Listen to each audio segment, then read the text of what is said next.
Union budget वो statement जिसमें future year में गवर्नमेंट ये डिसाइड करती है कि कहाँ कहाँ किस किस सोर्स से इनकम आएगी और कहाँ कहाँ इस पैसे को खर्च किया जाएगा। ठीक है, future estimation of income and expenditure जिस स्टेटमेंट में रिकॉर्ड होता है उस स्टेटमेंट को यूनियन बजट कहते हैं, क्योंकि इसको गवर्नमेंट प्रिपेयर कर रही है और कंट्री के लिए प्रिपेयर हो रहा है। ठीक है, यूनियन गवर्नमेंट इसको कंपेयर कर रही है, प्रिपेयर कर रही है, फाइनेंस मिनिस्ट्री इसको रिप्रेजेंट कर रही है, जो भी फाइनेंस मिनिस्टर है प्रेजेंट में निर्मला सीतारमण जी, उन्होंने अभी प्रेजेंट किया है कुछ ही दिन पहले। ठीक है, अब इसका ये मतलब नहीं कि वो बनाते हैं, कोई और टीम बनाती है, एक एक्सपर्ट टीम इसको बनाती है, हर एस्पेक्ट को कंसीडर किया जाता है, तब जाके स्टेटमेंट बनता है। राइट, अब हम वापस ऑब्जेक्टिव्स क्या किए थे इसके अंदर, इसका मेन ऑब्जेक्टिव हमने कुछ दो चार ऑब्जेक्टिव्स इसके किए थे। क्या क्या था? First objective was reallocation of resources. Reallocation of resources का मतलब क्या है कि कहाँ कहाँ से पैसा आएगा, कहाँ कहाँ खर्च होगा, तो वो सब क्या है, रिसोर्सेज कहाँ कहाँ से आएगा और कहाँ कहाँ जाना है, तो उनमें कुछ चेंज करते हैं। अच्छा, इसका रेट बढ़ा दो, इसका घटा दो, इसका कम कर दो, इसका ज्यादा कर दो।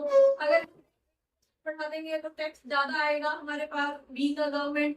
अगर हम इसको 1% कम कर देंगे तो इतने सारे लोग होंगे जो जिनके पास ये मतलब जिनकी रीच बढ़ जाएगी इस प्रोडक्ट को खरीदने की। अभी क्या हुआ है, प्रेजेंट में जो टैक्सेशन में चेंज आया है ऑलमोस्ट वही है। जो अपर सेक्शन है उसको कोई ज्यादा फर्क नहीं पड़ेगा, लेकिन जो लोअर सेक्शन है उनके रेट में 1 लाख का प्लस माइनस कर दिया है। राइट, तो परसेंटेज से काफी सारे लोगों को बेनिफिट होगा। तो गवर्नमेंट के टैक्स रेट में कोई कमी नहीं आएगी, लेकिन होगा क्या, कुछ लोगों को ज्यादा बेनिफिट मिल जाएगा, कुछ लोगों को कंपैरेटिवली कम बेनिफिट। राइट, तो इस तरह से जब रिसोर्सेज को थोड़ा इधर उधर कर दिया जाता है उसको बोला जाता है रीएलोकेशन ऑफ रिसोर्सेज। जैसे टैक्स रेट में चेंज कर दिया, जैसे कि गवर्नमेंट ने प्लान कर दिया अब तक तो हम खरीदते थे, बेटर है अब हम खुद बनाएंगे, अपनी कंपनी खोल देंगे, गवर्नमेंट कंपनी खोल देंगे। तो राइट, तो ये सब तो हमें सस्ता पड़ेगा लाइक तरह के रिसोर्सेज। देन और इसके अंदर हमने क्या किया था, इकोनॉमिक डेवलपमेंट ऑब्जेक्टिव है, यस इकोनॉमिक इक्वालिटी डेवलपमेंट है, इकोनॉमी रीजनल डिस्पैरिटीज हो रही है उनको कम करता है। यस, जो बैकवर्ड एरिया है उसके लिए गवर्नमेंट नई नई स्कीम्स लेके आती है जिससे कि वो एरिया भी आगे बढ़ पाए। ठीक है, तो इस तरह से गवर्नमेंट उस स्टेटमेंट में फ्यूचर ईयर में, कमिंग ईयर के लिए पहले से ही ये प्रिडिक्ट करके रखती है, प्लान करके रखती है कि यहाँ यहाँ से इनकम आएगी इस साल में और यहाँ यहाँ खर्च होगी। इस तरह से करके हमारा एक फाइनेंशियल ईयर निकलेगा। ठीक है, बहुत इंपॉर्टेंट टॉपिक है, बहुत इंपॉर्टेंट चैप्टर है। इस चैप्टर का each and every point is important, क्योंकि किसी भी सेंस में आपसे क्वेश्चन करके आ सकता है।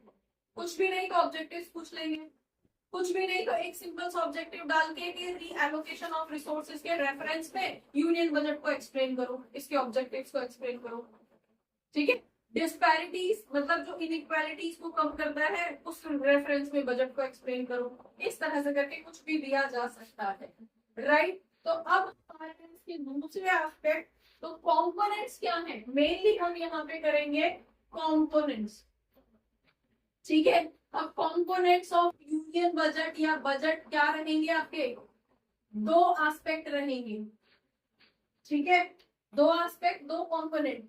एक तरफ से तो रिसीट आएगी, एक तरफ से तो रेवेन्यू आएगा जिसको हम रिसीट बोलेंगे कि गवर्नमेंट को पैसा रिसीव होगा, और दूसरी तरफ ये रिसीट होगी एक तरफ और दूसरी तरफ हमारे पास पेमेंट करेंगे जज, जिसको हम एक्सपेंडिचर्स बोलेंगे।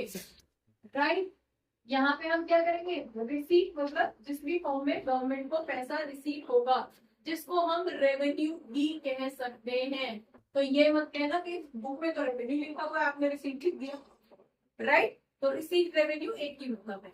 तो बजट के जो दो कॉम्पोनेंट्स हम पढ़ रहे हैं कि और दूसरी तरफ पैसा खर्च होगा, तो इन दो एस्पेक्ट में हम पूरे बजट को एक्सप्लेन करेंगे, कैलकुलेट पढ़ेंगे बेसिकली। तो हम सबसे पहले ये रिसीट पोर्शन की पढ़ लेते हैं कि जब रिसीट होगी बैंक को, मतलब गवर्नमेंट को पैसा मिलेगा तो किस किस फॉर्म से मिलेगा। राइट, तो यहाँ पे अगेन दो तरह के क्लासिफिकेशन हो जाते हैं कि गवर्नमेंट को या तो टैक्स की फॉर्म में पैसा जिसको हम टैक्स रेवेन्यू बोलेंगे, राइट, या फिर नॉन टैक्स की फॉर्म में पैसा मिलेगा, जिसको हम नॉन टैक्स रेवेन्यू बोलेंगे। क्लियर हो गया? समझ में आ गया? क्लासिफिकेशन समझ रहे हो? रिसीट की बात कर रही है, पैसा आएगा कहाँ कहाँ से, हम इसकी बात कर रहे हैं। कहाँ कहाँ से आएगा? आने के दो सोर्सेज हैं, या तो टैक्स की फॉर्म में आएगा या फिर नॉन टैक्स की फॉर्म में। ठीक है, टैक्स की फॉर्म में मतलब गवर्नमेंट जो टैक्स लगाती है हम लोगों के ऊपर, कंपनीज के ऊपर, पर्सन्स के ऊपर। यूनियन बजट कॉम्पोनेंट्स कर रहे हैं। कॉम्पोनेंट्स दो तरह के, मतलब एक तरफ रिसीट आएगी और एक तरफ पेमेंट बुक, तो ये दो कॉम्पोनेंट्स बोले जाते हैं। राइट? कई बार एग्जाम में आ जाता है कॉम्पोनेंट्स ऑफ बजट एक्सप्लेन करिए, और कई बार आप बैठे हुए सोचते रहते हैं यार बजट को हमने पढ़ा था, कॉम्पोनेंट्स क्या थे वो नहीं पढ़े। ठीक है, तो कॉम्पोनेंट्स कुछ नहीं है, उसके पार्ट है कि किस किस फॉर्म में पैसा मतलब रिकॉर्ड किया जाता है। तो उसके दो ही साइड है, एक रिसीट साइड और एक पेमेंट साइड। ठीक है, अब रिसीट को हम यहाँ पे पढ़ रहे हैं। रिसीट जो होगी, रेवेन्यू जो होगा गवर्नमेंट को, वो दो तरह से होगा। पहला टैक्स सोर्स, टैक्स के थ्रू होगा, और दूसरा नॉन टैक्स के थ्रू। तो टैक्स तो पता है, टैक्स लगता है हम लोगों पे, उसी के थ्रू पैसा जा रहा है गवर्नमेंट के पास, जितना भी हम टैक्स पे कर रहे हैं। राइट? लेकिन नॉन टैक्स वाले कौन से रिसोर्सेज हो सकते हैं? यहाँ से निकलते हो भी चालान कट जाता है। Yes ma'am. और अब तो फोन पे आता है। राइट? तो कोई नहीं रोकता। पेनल्टी अब कोई रोकता नहीं है, अब तो फोटो क्लिक हो जाता है, अब तो सीटर लगता है। राइट? तो ये बस बस बस वापस आ जाओ, ज्यादा गहराई में मत जाओ। हाँ जी, तो इस तरह की जितनी भी पेनल्टी, जितनी भी फीस, जितनी भी चार्जेस वगैरह लगते हैं गवर्नमेंट की तरफ से, वो सारे नॉन टैक्स रेवेन्यू। सारा कलेक्शन किसके लिए जा रहा है? हमारे लिए एक्सपेंडिचर है, हमें तो पूरा यार चालान कटेगा, लेकिन गवर्नमेंट के पास पैसा पहुंच रहा है। राइट? ठीक है, तो ये दोनों सोर्सेस से गवर्नमेंट के पास पैसा पहुंचता है। तो अभी हम अगेन पहले टैक्स रेवेन्यू को पढ़ लेते हैं कि गवर्नमेंट के पास ये जो टैक्स रेवेन्यू है ये किस तरह से पहुंचता है। तो टैक्स भी अगेन दो तरह का होता है। एक आपके पास होता है डायरेक्ट टैक्स, और एक होता है आपका इनडायरेक्ट टैक्स। राइट? तो डायरेक्ट टैक्स और indirect tax, again direct tax कौन सा वाला होता है? कई बार डायरेक्ट टैक्स पूछ लिया जाता है सिंपल एक नंबर में। डायरेक्ट टैक्स कौन सा है? एमसीक्यू, फिलहाल किसी भी फॉर्म में। ठीक है, तो डायरेक्ट टैक्स कौन सा वाला है? नाम से शो हो रहा है, वो टैक्स अपनी इनकम का वो पोर्शन जो टैक्स की फॉर्म में गवर्नमेंट को डायरेक्टली पे कर। आपको पता है आपकी इनकम इतनी है, आप किस कैटेगरी में आते, स्लैब में आते हो। ठीक है, इस स्लैब के अकॉर्डिंग आपकी इनकम पे 10% टैक्स बनता है, 20% बनता है, जितना भी बनता है आपको पता है, और आप डायरेक्टली अपने सिस्टम से या अपने सीए के थ्रू गवर्नमेंट को पे कर देते हो अपनी इनकम पर। That is direct tax. इसको शिफ्ट नहीं किया जा सकता, ये आप ही की इनकम पे लग रहा है, इनकम पे लगेगा। ये भी ध्यान रखना, इनकम होगी तो लगेगा, इनकम नहीं होगी तो नहीं लगेगा। समझ में आ गया? आप इनकी इनकम पे लगा है, आपकी स्लैब के अकॉर्डिंग, आपकी कैटेगरीज के अकॉर्डिंग आप डायरेक्टली गवर्नमेंट को पे करोगे, आपके नाम से जाएगा। That is direct tax. कौन कौन से एग्जाम्पल हो सकते हैं इसके? बता दो जरा दो चार, क्या क्या एग्जाम्पल हो सकते हैं?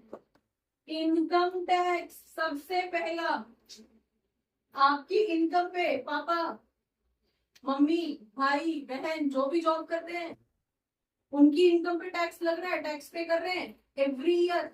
अभी 31 जुलाई कल ही थी लास्ट डेट। ठीक है, तो ये क्या है? आपकी इनकम पे लगने वाला टैक्स, वो भी स्लैब्स के अकॉर्डिंग लगता है, जो स्लैब्स वगैरह डिसाइड की जाती हैं, वो स्लैब्स यहीं पे डिसाइड की जाती हैं बजट के अंदर ही।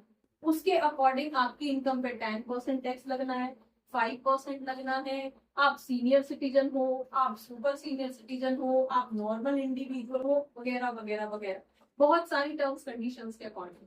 अब ये टर्म्स कंडीशन क्या होती है? जैसे ही आप ग्रेजुएशन में आओगे, बीकॉम, बीबीए, किसी में भी, तो आपको एक सब्जेक्ट पढ़ना पड़ेगा, that is income tax.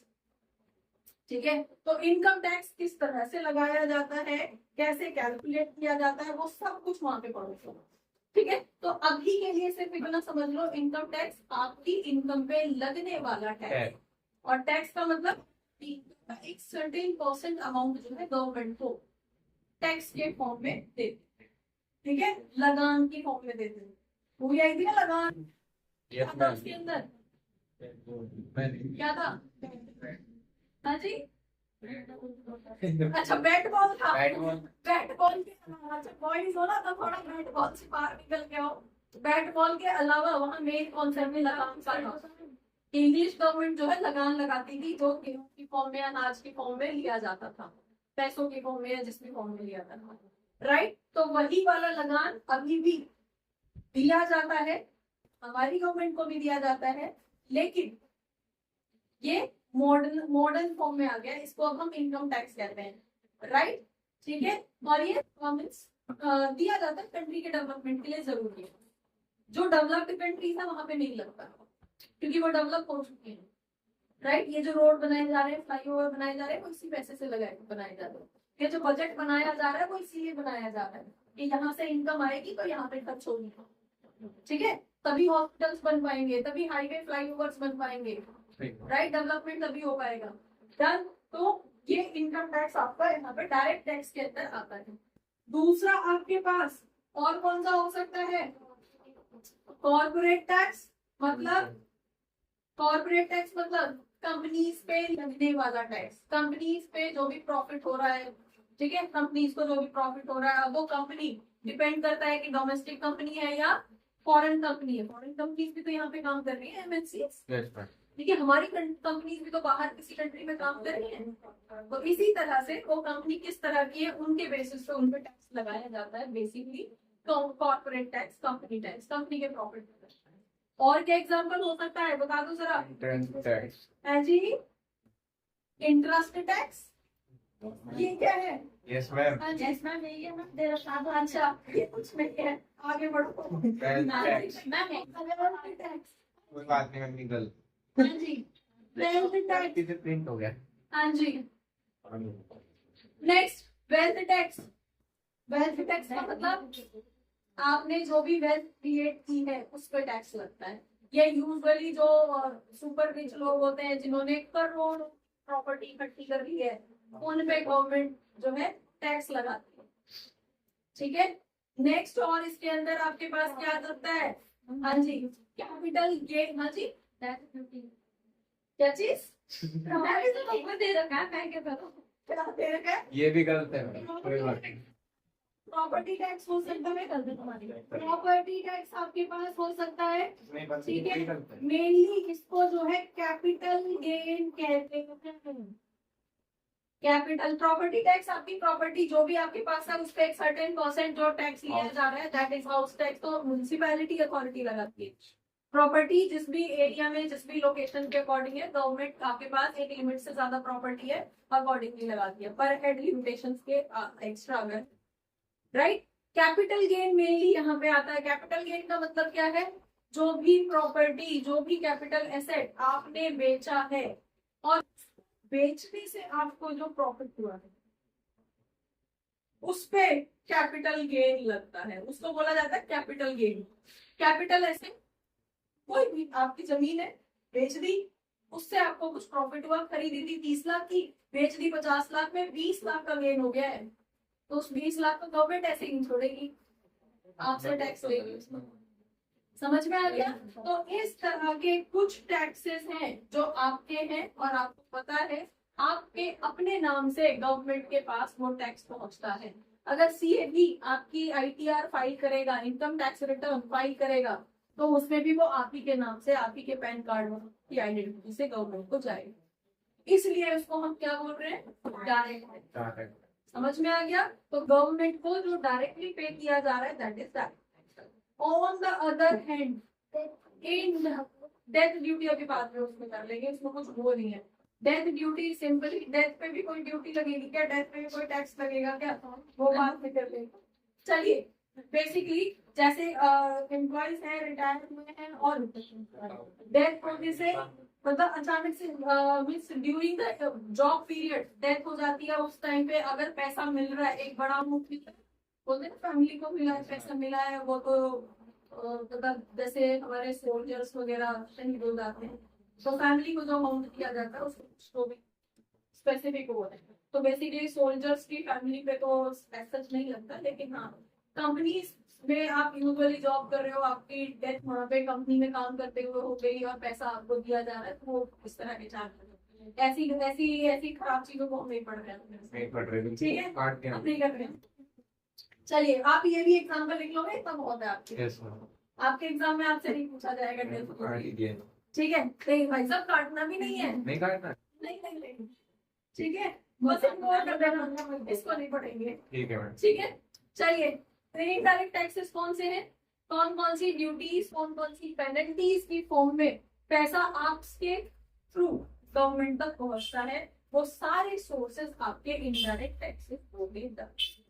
Indirect taxes, अच्छा पहले तो आप इनडायरेक्ट टैक्सेस की बात कर रहे हो। इनडायरेक्ट टैक्सेस अभी कौन सा वाला लगा हुआ है, mainly GST, goods and services tax. जो भी बिल खरीदते हो नीचे जीएसटी का रेट आ जाता है, परसेंटेज, है ना, कुछ भी खरीदते हो तो जीएसटी आपका अभी जो है वो goods and services tax indirect tax. अब क्या डिफरेंस है डायरेक्ट टैक्स और इनडायरेक्ट टैक्स में? डायरेक्ट आपके नाम से जाना, आपके पास अगर सर्टेन इनकम है तो ही गवर्नमेंट को पे कर रहे थे, अगर नहीं है तो नहीं जा रहा था, नहीं पे कर रहे थे, राइट। लेकिन इनडायरेक्ट टैक्स किस पे लग रहा है, गुड्स एंड सर्विसेज पे। आप कोई भी सामान खरीदते हो, चाहे वो गरीब हो चाहे वो अमीर हो, सामान खरीद रहे हो, जो एमआरपी उसमें लिखी हुई है उसमें टैक्स इंक्लूडेड है। ब्रैकेट में लिखा होता है ना, इंक्लूसिव ऑफ ऑल टैक्सेस, मतलब जितने टैक्स उसमें लग सकते हैं वो सब उसमें इंक्लूडेड है। अगर गरीब आदमी भी खरीद रहा है जो नहीं है उस कैटेगरी में कि गवर्नमेंट को इनकम टैक्स पे किया जाए, फिर भी खरीद रहा है, फिर भी पे कर रहा है, क्योंकि वो तो पूरे पैसे दे रहा है, राइट। तो दैट इज इनडायरेक्ट टैक्स। अब कौन दे रहा है, आप देखो, सेल कौन कर रहा है, शॉपकीपर। मैन्युफैक्चर किसने किया, कंपनी ने। टैक्स कौन ले रही है, गवर्नमेंट। और जेब से किसकी जा रहा है, हमारी जेब से जा रहा है, राइट। तो आपका टैक्स आपकी जेब से किस किस के थ्रू जा रहा है, कौन सबमिट कर रहा है गवर्नमेंट के पास? आप सपोज आप कस्टमर हो, राइट, आप किसको पे कर रहे हो, आप शॉपकीपर को पे कर रहे हो, राइट। हम और कोई वो नहीं, शॉपकीपर ने किसको पे कर रखा है, शॉपकीपर ने कंपनी जिससे सामान खरीदा उसको पे कर रखा है, राइट। और यहाँ से टैक्स किसके पास जा रहा है, गवर्नमेंट के पास। एनी हाउ, तो कैसे जा रहा है, डायरेक्ट नहीं जा रहा है। डायरेक्ट टैक्स क्या था, डायरेक्ट आप पैसे पे कर रहे हो, लेकिन ये क्या जा रहा है, ये पहले पार्क में गया घूमने, फिर वहां से, है ना, मतलब जो भी है कॉफी वॉफी पी ली, ठीक है, फिर धीरे धीरे टहलता हुआ गवर्नमेंट के पास तक पहुंच जाएगा। That is indirect. समझ में आ गया?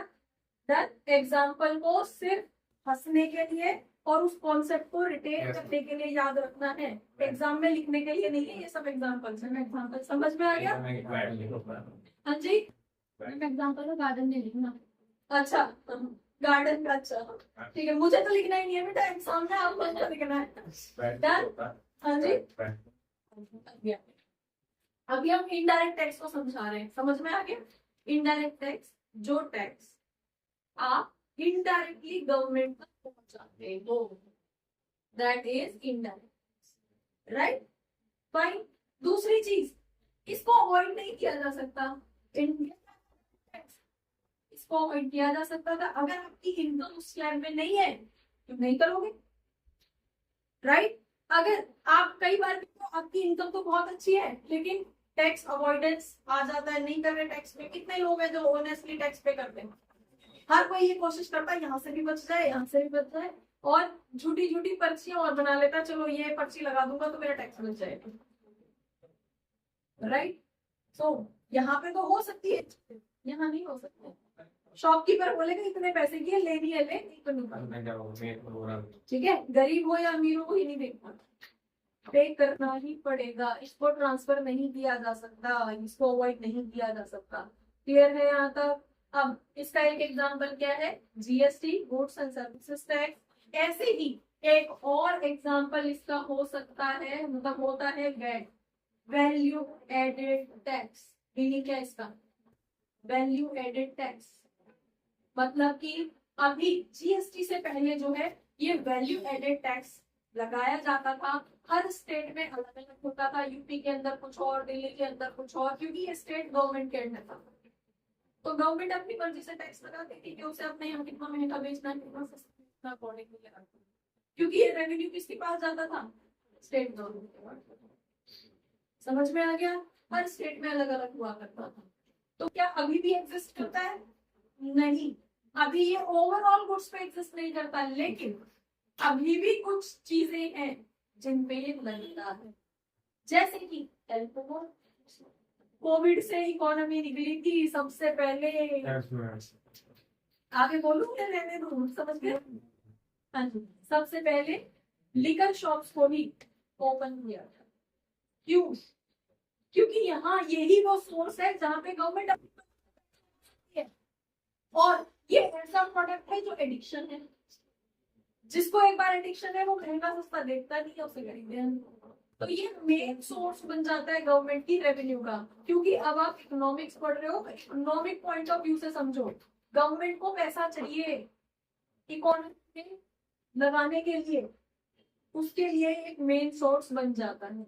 ठीक है, तो इस तरह के जो प्रोडक्ट्स हैं उनपे इस तरह का टैक्स अभी भी अप्लाइड होता है। स्टेट गवर्नमेंट डिसाइड करती है।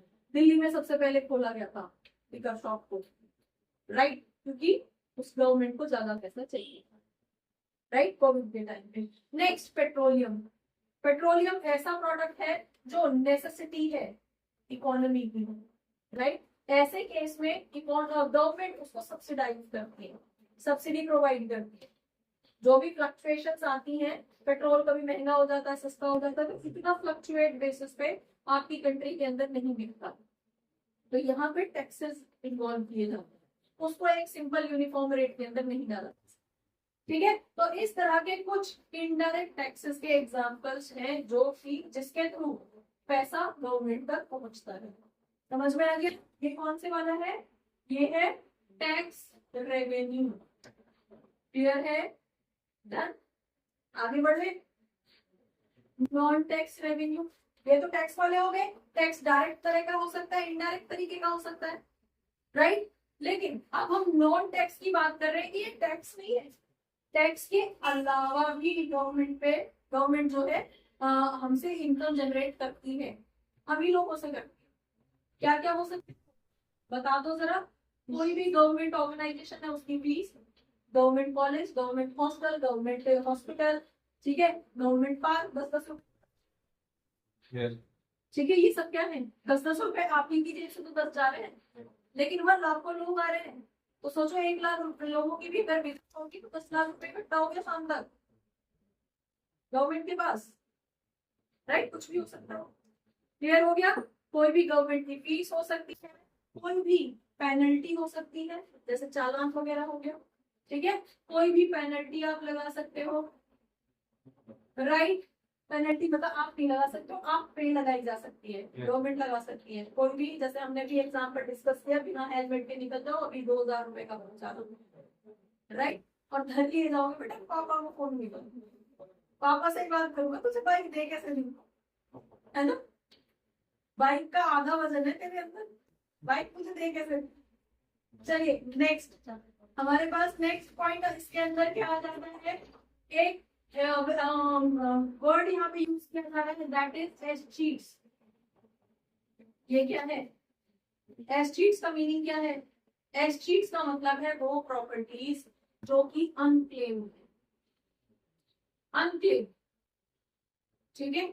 जैसे कि कोई भी बड़े बुजुर्ग रहते थे, बच्चे फॉरेन में सेटल हो गए, बच्चा कोई पूछ ही नहीं रहा उनको, वो वही बेचारे नहीं, डेथ बर्डन भी उसी के, हम गंदे बाबू। चलिए ठीक है, भगवान को प्यारे होगा, राइट। तो ऐसे केस में वो प्रॉपर्टी कौन क्लेम करेगा? कोई क्लेम नहीं कर रहा है, कोई उनका मतलब है नहीं इनहेरिटेंस में। तो ऐसी प्रॉपर्टी जो है कौन ले लेता है? गवर्नमेंट, ठीक है। तो ऐसी प्रॉपर्टीज को एस्टेट्स बोला जाता है। और बताओ जरा एग्जांपल क्या क्या लिखे हुए हैं? हाँ जी, फॉरफिएचर। फोर फीचर, बेटा फोर फीचर तो तुम शेयर्स में पढ़ रहे हो कौन से बच्चे हो सारे। Yes. फोर फीचर का मतलब क्या है, सिंपल, शेयर्स की फॉर्म में क्या था, थोड़ी पेमेंट कर दिया शेयर्स की, बाकी पेमेंट नहीं कर पाया, शेयर्स को वापस छीन लिया। सिमिलरली यहाँ पे फोर फीचर, कोई गवर्नमेंट ट्रांजेक्शन हुआ, गवर्नमेंट कॉन्ट्रैक्ट हुआ, जो भी हुआ, आधी पेमेंट कर दी। इसका मेन एग्जांपल पता है क्या रहता है, जो मोस्ट कॉमनली आप लोगों ने देखा होगा, आपकी कोई जैसे कि गवर्नमेंट के कुछ वो प्लॉट्स वगैरह निकलते हैं, उसके फॉर्म भरे जाते हैं, राइट। आपने उसकी फर्स्ट इंस्टॉलमेंट जो है ले ली, भर दी, दूसरी इंस्टॉलमेंट ले ली, आगे की इंस्टॉलमेंट आप नहीं दे पाए, तो गवर्नमेंट क्या करेगी, प्रॉपर्टी नहीं छोड़ेगी ये करने के लिए, चल कोई बात नहीं, धीरे धीरे चुका देना, जो डिसाइडेड डेट है वहां पे चाहिए, राइट। तो ऐसे केस में जो फोर फीचर, सपोज 10 लाख की प्रॉपर्टी की, 4 लाख पे कर दिया आपने, आगे के नहीं कर पा रहे हो, तो 4 लाख कहाँ गए, वो वापस नहीं मिलेंगे, वो फॉरफिट कर लिया गवर्नमेंट ने, राइट। तो that is again income source for government, right. Next point बोलिए, इसके अंदर लाइसेंस फीस इसी के अंदर आ गया। कोई भी लाइसेंस आप बनवाते हो तो फीस देते हो, गाड़ी ड्राइविंग लाइसेंस, कोई भी लाइसेंस, पिस्टल लाइसेंस वगैरह जो भी बनवाते हो, कई बार आपके प्रोडक्ट इस तरह के होते हैं कि आपको गवर्नमेंट से अप्रूवल देनी पड़ती है, वो सब ठीक है। फूड इंडस्ट्री हो, FSSAI का आपको बनवाना पड़ता है, ये सब लाइसेंस, राइट। और कुछ है, बस इंटरेस्ट, इंटरेस्ट आपके पास क्या है, इंटरेस्ट हो गया सिंपल, जो गवर्नमेंट का प्रॉफिट हो रहा है, सरकारी कंपनियों में प्रॉफिट जो भी हो रहा है, और लोग होता नहीं है, पर हाँ कंपनी है तो प्रॉफिट तो हो सकता है, राइट। हाँ जी। स्पेशल असेसमेंट अगेन, जैसे रीवैल्यूएशन आपने अपने अकाउंट में किया था, रीवैल्यू वही है, एग्जिस्टिंग एसेट लायबिलिटीज है, उनकी वैल्यूएशन में चेंज आया, तो वो स्पेशल असेसमेंट आपके उसके अंदर आ गया, राइट। तो इस तरह की कुछ कुछ चीजें हैं जो कि नॉन टैक्स इनकम सोर्स है गवर्नमेंट का, क्लियर है। तो आज के लिए इतना ही काफी है। आज हमने क्या पढ़ा है फिलहाल, कि गवर्नमेंट के बजट के 2 एस्पेक्ट होते हैं, इनकम कहाँ से होगी, खर्च कहाँ पे होगा। आज हमने इनकम सोर्स को पढ़ा है। इनकम 2 तरह से होती है, आपका टैक्स फॉर्म में और एक नॉन टैक्स फॉर्म में। टैक्स अगेन 2 हिस्सों में बढ़ जाता है, डायरेक्ट और इनडायरेक्ट, ठीक है। यहाँ से MCQ में भी कई बार क्वेश्चंस पूछ लिए जाते हैं, कोई भी एक इनकम दे दी जाएगी और आपसे पूछा जाएगा इसको डिफाइन करें, राइट। इसकी कैटेगरी बताइए, डायरेक्ट है, इनडायरेक्ट है, कौन सा है, ठीक है। इनकम टाइप बताइए, कौन सा रेवेन्यू वो है इसका एस्पेक्ट, ठीक है। टैक्स रेवेन्यू है, नॉन टैक्स रेवेन्यू वगैरह वगैरह, राइट। बच्चों होपफुली बहुत सारे डाउट्स इस क्लास से रिलेटेड, इस टॉपिक से रिलेटेड आपके क्लियर हुए होंगे इस क्लास को देखने के बाद में। अगर रियली आपके कुछ डाउट्स, आपको ये क्लास अच्छी लगी है तो आप इसको लाइक करिए, सब्सक्राइब करिए और अपने फ्रेंड्स के साथ शेयर करिए। Thank you for watching, keep watching, don't forget to share, keep sharing, thank you.